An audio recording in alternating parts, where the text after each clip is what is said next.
আসসালামু আলাইকুম। আবৃত্তি করছি কাজী নজরুল ইসলামের বিচোচন।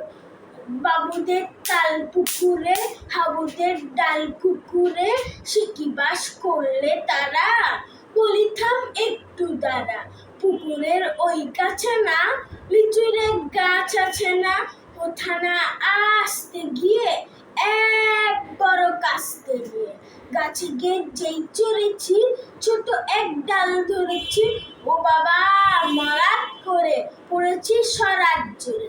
পড়বি পর মালির ঘাড়ে, সে ছিল গাছের আড়ে। বেটা ভাই বড় নচ্ছার, ধুমাধুম গোটা দুচ্চার, দিল খুব কিলো ঘুষি, একদম জোরসে খুশি। আমিও বাগিয়ে থাপড়, দে হাওয়া জাগিয়ে কাপড়, লাফিয়ে তিন্ন দেয়াল, দেখি এক ভিক্টে শেয়াল। আরে ধ্যাত, শেয়াল কোথা, ঘোলাটা দাঁড়িয়ে হোথা, দেখে যেই আটকে ওঠা, কুকুরও ঝুলল ছুটা। আমি কই কম্ম কাবার, কুকুরেই করবে সাবার। বাবা গো মা গো বলে পাঁচিলের ফোকল গলে, ঢুকে গিয়ে বস্তের ঘরে, যেন প্রাণ আসলো ধরে। যাবো ফের কান মলি ভাই, চুরিতে আর যদি যায়, তবে মোর নামই মিছা, কুকুরের চামড়া খিচা।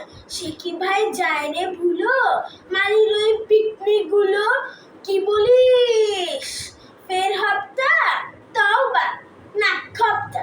ধন্যবাদ।